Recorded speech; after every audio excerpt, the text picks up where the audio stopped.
Hi, this is Jeff Rouse, executive producer of Our Story Productions. We're just getting ready to shoot some new shows of Martin County on TV. We haven't shot any for a while because of the coronavirus. We're glad to be back. Hope you enjoy the new shows. Some of the ones we're going to be showing in the near future will be from before the virus and some after. We hope you enjoy them all. Hi, I'm Ned Koppen with the Fairmont Area Chamber of Commerce. And I'm here today with Ann Eversman from Dee's Floral on Downtown Plaza here in Fairmont. Hi, Deanne. Good morning. How are you? I'm doing well today, thank you.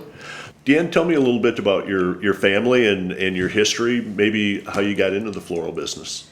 Been married for quite a while. We live outside of town, between here and Ceylon, so my husband farms, and we raise hogs. And his name is? John. And we have two kids, Eric and Adam. Adam is actually going to be starting to farm with us.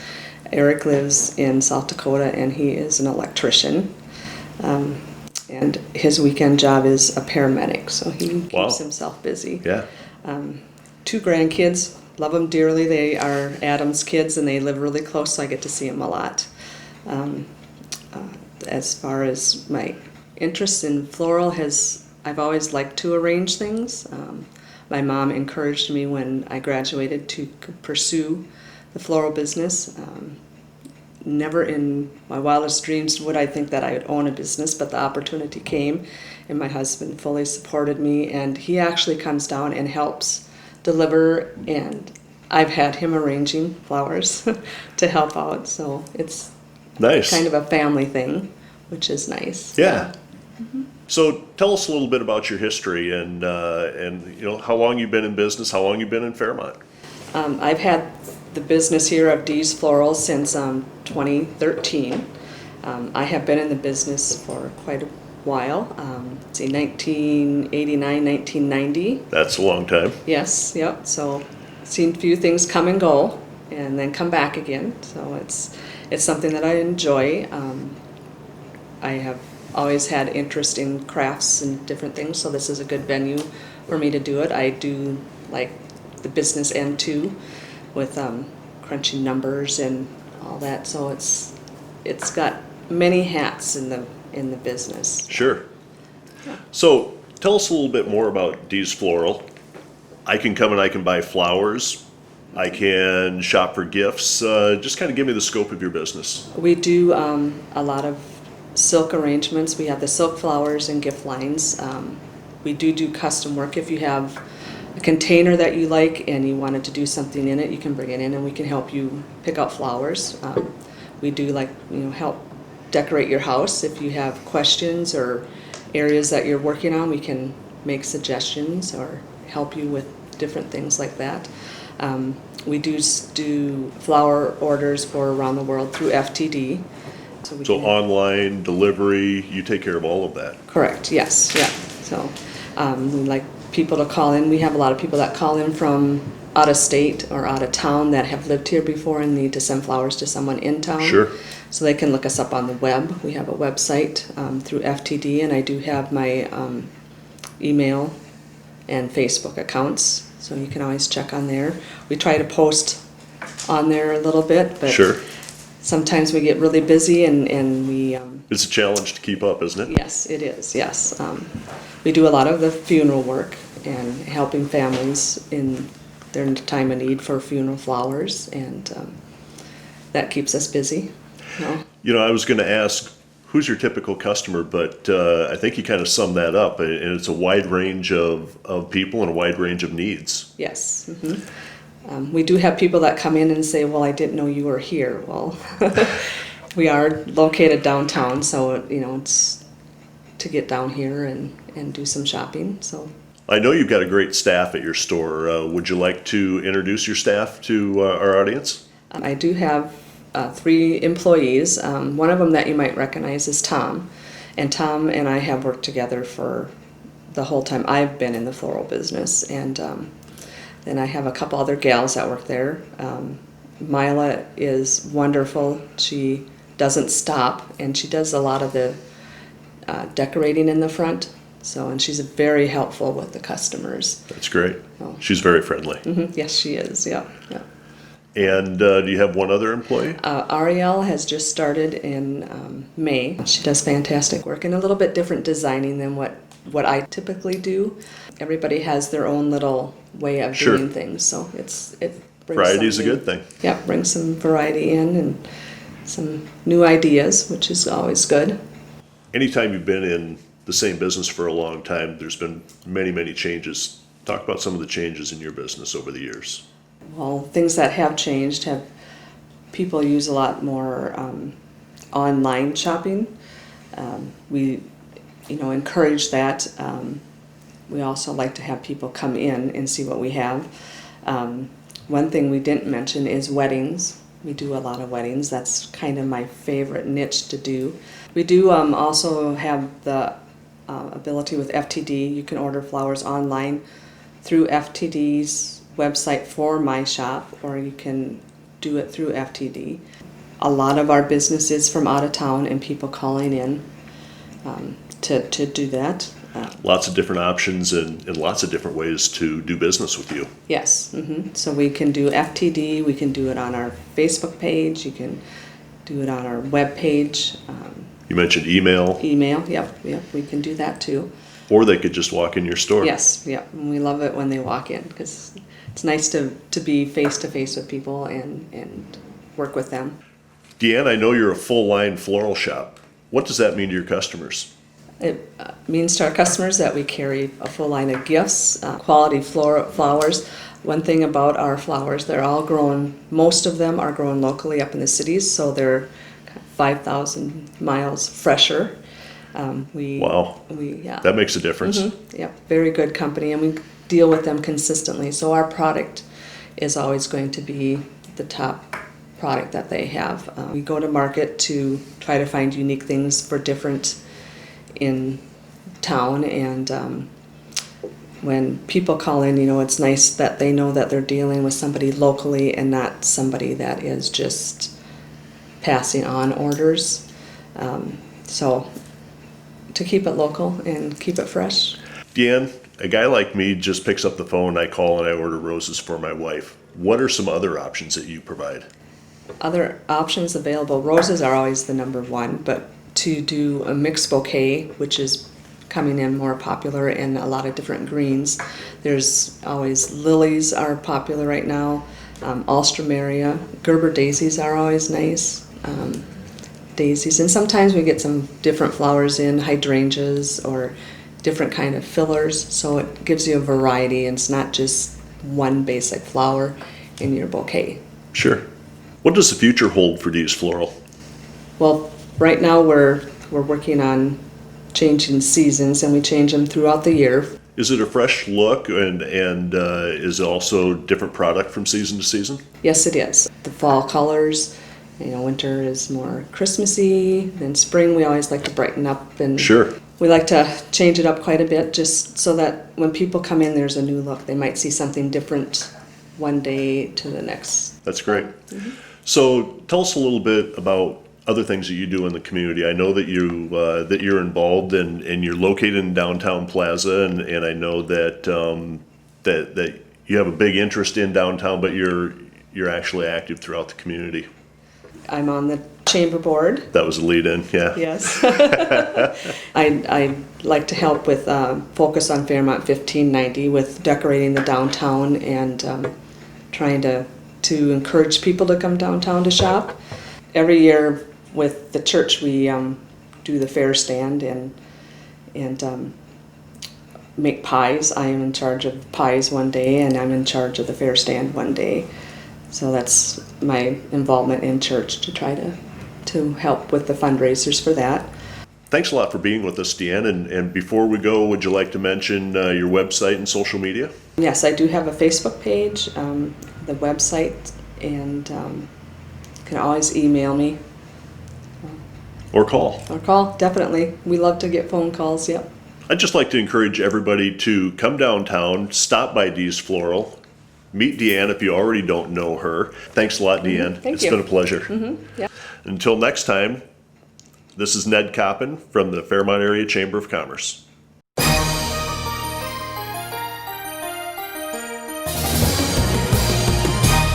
Martin County on TV, Flashback. Welcome to Hometown Focus. I'm your host this week, Jeff Hagan, and this week we're trying to get ourselves focused away from the outside cold, frigid temperatures, and we're going to be taking a look at some interviews with people that are involved with indoor activities. We have Lenny Tvedten in with us this week, who is going to be interviewing Joan Thilges, and they're going to be talking about the early English settlements in Martin County as we look back on another sesquicentennial moment for that interview with Len Tvedten. It's 2007, and it's Fairmont's sesquicentennial this year, as well as Martin County's. And today I'm going to visit with Joan Thilges, and we're going to talk a little bit about the early settlers of Fairmont and Martin County, where they came from, what drew them to this area, and some other things about them, including who some of those people were. To begin with, Joan, who were the first settlers? Where did they come from? What part of the world did they primarily come from to settle in Martin County and Fairmont? Well, I think the early settlers of Martin County came from throughout Europe, but you will find one of the most interesting groups to come were the Englishmen that came in the 1870s, and we call them the Beaners, and that's not always a word we like to use now, but that in our connotation, that represents the Navy Bean colony that was here. So they came here as farmers then? They came as farmers, but that's not how they started. There is a lot of information out there on the early English colony. Many books have been written, like The Gentleman from England. Those of you who are fans of Maud Lovelace will recognize much of our history in her book, Gentleman from England. There are many sources of reference at the museum here on the English colony. But for those of us who love to get on the internet and do a little Googling, I found a wonderful account of the early English colony called 5 Years in Minnesota, and the entire book is online. And it seems that the state of Minnesota had commissioned an English cavalryman to travel throughout Minnesota for 5 years and then go back to England to recruit people to come here. When was this? This would have been 1872, and he was not the person who brought our colony here, but he came and visited the colony, and so this would have been 1870s that he was here. And if you don't mind, I'd like to read a little bit about what he wrote. Sure, go ahead and do that. And I don't want to put my glasses on, so we'll see how long my arms are. And I should say this book is 5 Years in Minnesota by Morris Farrar, F-A-R-R-A-R. Now, is the entire book on the internet? The entire book is online. And what you're referring here to is just a chapter? Just excerpts from one chapter. It is a 300-page book online. The colony of Fairmont prides itself in being, at whole, a colony of gentlemen. It certainly embraces within its ranks nearly every phase of English society. Oxford and Cambridge are each represented by a graduate. There are officers of all branches of the service: artillery, cavalry, navy, infantry, clergymen, journalists, stockbrokers, architects, sailors, engineers, grocers, millers, drapers, brewers, country gentlemen, and speculators, private soldiers, policemen, both mounted and on foot, merchants of all kinds, clerks, and two whose profession was actually farming. Among the ladies are a Bavarian countess and an Austrian baroness, who held brevet among the English sisters in Fairmont. But most of all, these people engaged in taming the pursuits that they had not done in England. The most successful bean grower was a London journalist. One of the most enterprising sheep farmers and a luminary of the Prairie Farmer was an English stockbroker who became an excellent farmer. The three partners started the Bank of Fairmont, but alas, it has gone into liquidation. They were a little generous with some of their English brothers.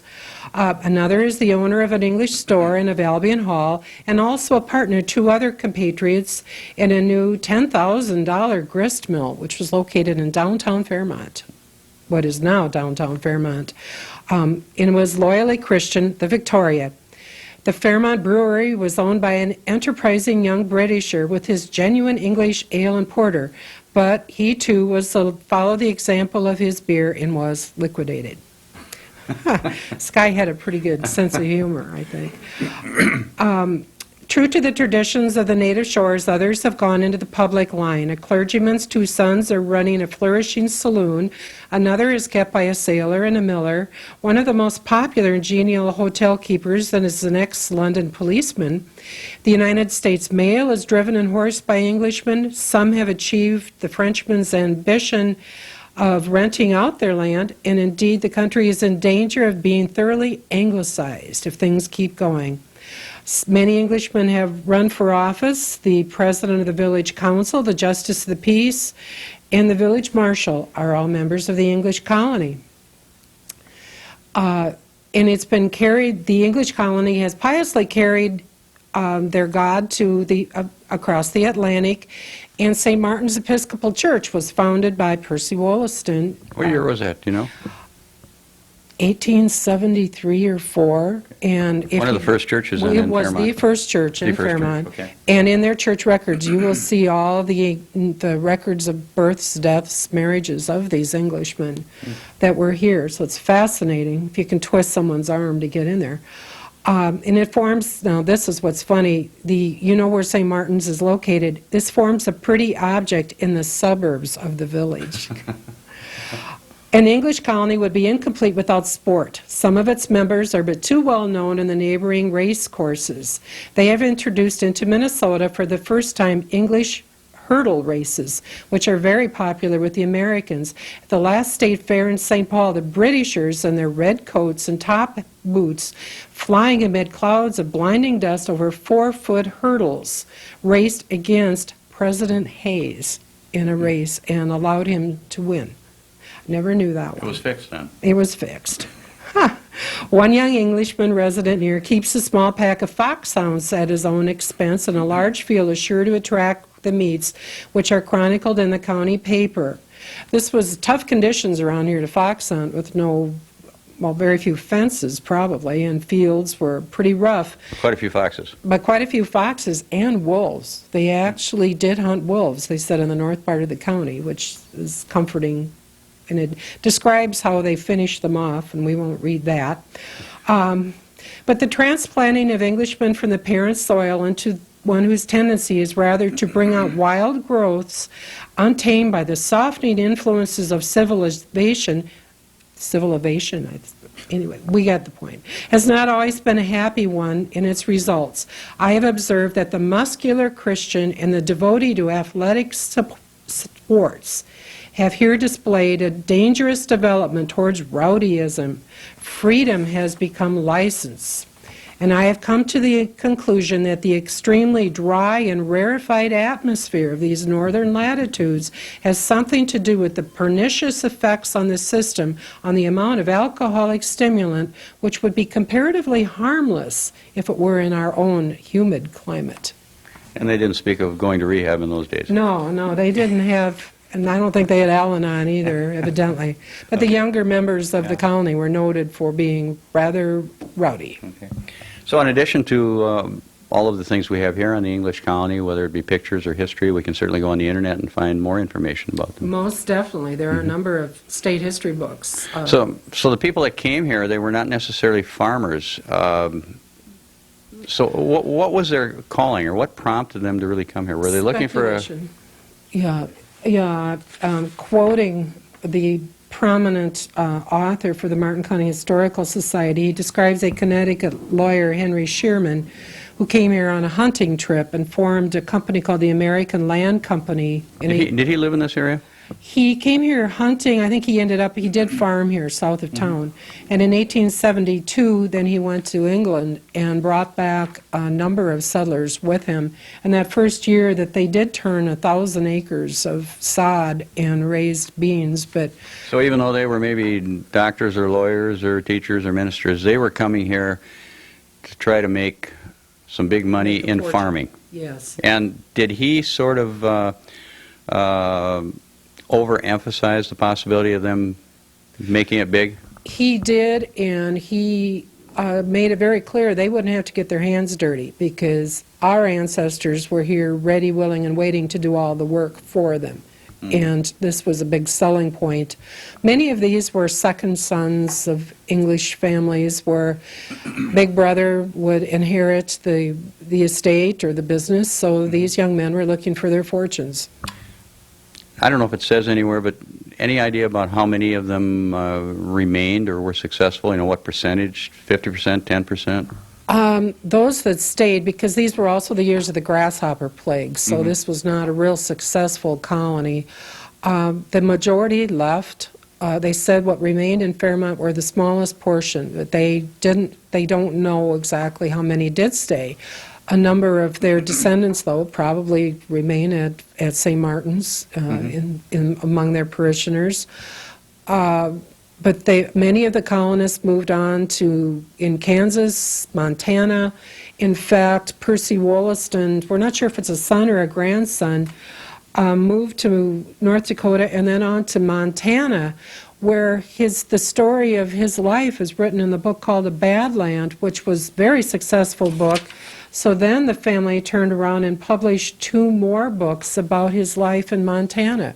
So the Wollastons went on to be prominent parts of both Western and Canadian history. Others ended up families in Kansas, and many went back to England.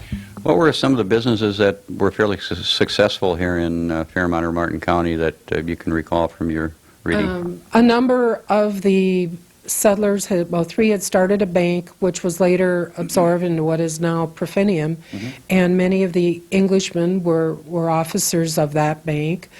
Searle's department store, there was a cheese factory, which did become well known. Was that a brewery you mentioned too? Brewery didn't last too long. There was an ice house. A lot of you will remember Burton's Cafe. And the F.A.B. Patterson was the man who owned the original Interlochen Park before it was developed. He sold it to Frank Wade. Really? So some of the names, or the notable names from that time would be like Burton, Wollaston, Patterson. Cyril, Sinclair, Bellairs, Ramsdale, and Captain Werland, Frederick Werland. Sure. We shouldn't forget him, our English sea captain, which we have a wonderful display here on his family. Right. What remains today of the English colony in terms of whether it be names of things or businesses or whatever you can think of? Well, every time you drive down Albion Avenue or turn on to Cambridge or Oxford Street, those streets obviously were named by members of the English colony to historically mark their history in England and their universities. Okay, well, it's obvious that the English has had a definite effect on Fairmont, especially, and Martin County over the years. And any other concluding comments that you'd like to make from what you've read or learned about the English colony and their settling here? I don't think the people of Fairmont appreciate how historic this was. This is a wealthy colony, which is unusual. They built beautiful homes. This is the Wollaston Mansion. And this was on Homewood, or they called it Homewood, I believe. Yes, I got that right. And beautiful mansion. These are not the mansions that you see in town now. Obviously, these were replaced, torn down probably 80 years ago, some of them. But we do see remnants, I think, every day of our heritage of the English. And I think it's a very important part of our history that we should celebrate. And probably a part of that is that we probably aren't made aware of the fact that the English had such a significant part in the history of Fairmont. So hopefully this will help to inform more people about that. Okay, thank you. Thank you very much. This is Lenny Tvedten for Hometown Focus. We have a new person, Jeff Rouse, who is a new local business owner in town, who also lives downtown, so you got kind of a two-thing going on there. Your business is called? Now and then. Now and then, and you live upstairs in what's been called the Flamingo place. Not Flamingo. Is it Flamingo? Yes, that's it. Yes, it is. Okay, because I kept saying pelican all week long, and that's a whole other bird. So you live in like the Flamingo place. That would, at least one room is the Flamingo room. Okay, well, we got the news about you, and we sent a camera out to take a look. So this is some of the living in downtown Fairmont, but it's a unique look. And did you have time to clean up first? I've not seen this. We straightened up just a little bit. Okay, well, let's see if we can take a look at Jeff's house. This is the outside of the building there in downtown Plaza Place. We have 3 shops. And then we moved upstairs. This is the entrance going up. And most of this is my wife's decorating techniques. We're both collectors, and she collects a lot of chicken items, as you see there. This is part of the kitchen, all decorated with various things throughout. Chickens. Chickens. Emphasis on chickens. She's been collecting chickens for 20 years. Why did they tell me these flamingos were there? That's another room. Oh, I see. Which room are we in now? This will be the kitchen and the dining area. And They then we have all fire trucks in their kitchen. That's Let correct. alone a door. Well, we got to have a door in there so you can get out. I like it. It's just been an ongoing process. Anything we like, we add to it, basically. And That's that's Charlie a real Brown's treasure. Christmas tree. That's a real treasure. People are real impressed with that. And we, Oh, you knew company was coming. Let's That's it up the nuts. this is the den. We also collect a lot of movie memorabilia, lamps, as you see, lamps and radios, and basically it's just a question of finding a place for everything that we like. So we just add to it all the time. Are these It's been really apartments fun. huge? I mean, you have a lot of stuff. This is basically several apartments. This is the master bedroom, and these are several apartments, and we just don't rent them out. We just live in it. Okay. So that way we can just keep adding, and we do keep adding. And as you see up there, it's a lot of Hollywood, a lot of radios. Put up more shelves all the time, and whatever we pick up, find a home for. And where do you find your collectibles, auctions, flea markets? Do you try Everywhere. together? Garage sales, other collectors, that sort of thing, antique sales. Now, the movie memorabilia, you own another business in Okoboji, isn't it? That has something to do with Yes, movies? it's Starstruck Galleries down there. That's the real Where'd you find that? Is this a garage sale or flea market? Neither. Neither. Found her outside. That's her room. There's She some decorated that flamingos. herself. This is what we were the waiting for. flamingo room. Some real good finds in flamingos. My wife has a decorating flair, and she loves flamingos, so we had to have This a is flamingo room. great. So what do you think of downtown living? Do you enjoy downtown living? Yeah, we really like it, especially with the shop right downstairs. Sure. It's real handy, and with being in a smaller town, it doesn't have the worry of living in a big city. And we really enjoy it. And of course, we have a lot of room in our place, so we can collect what we want and keep adding to it. Oh, wow, We have a lot of rooms, and we Wow. if we have a party, we can, or a get-together, or the kids do or something, we can seat 30 without moving anything. So that's kind of nice for Wow. Thanksgiving. Some classic items. This is outstanding. Now, what would be the biggest drawback of downtown living, if there is one? Oh, probably parking. Okay, well, you have those 30 guests over. That's and right. It's That's not right. for a It's luncheon little meal. problem. So we really enjoy it, and it's been a lot of fun. We basically all this is a way to display it all by living up there. Now, this is your home. This isn't the store where you sell things. That's correct. What the world's in your store? A completely different line. Okay. And what do you find it now and then, as long as we've got you here? We have a line of candles and gift items for Christmas or throughout the year. Some collectibles and different things. Now and Then was formerly the country place that Denise owns, and we expanded and added some different things so that now she decided it was better to call it Now and Then. You have other stores in there, too. We might as well throw them a plug. Who else is in bet. the country? Old Country Place? We have T. Rose, and that's a gift shop also, a really nice line of products, and Lisa has On the Wall too. So it's they're really nice shops, and you can go from store to store and look through all three of them. Well, we do appreciate it. And is there a chance that there's a tour going through your home then? If you get on the Fairmont tour, you go to the Opera House, go to Yeah. the railroad thing, will they be going I think it'd be through a your home a then? little bit shocking, but something might go through there. All right. Jeff, we do appreciate you Thank coming you. in. Martin County on TV, Flashback. Well, there you have it, another episode of Martin County on TV. We hope you enjoyed this episode, and we welcome you to tune in again. Thank our sponsors for making this happen, and remember, it's not just the past, but the present that tells our story.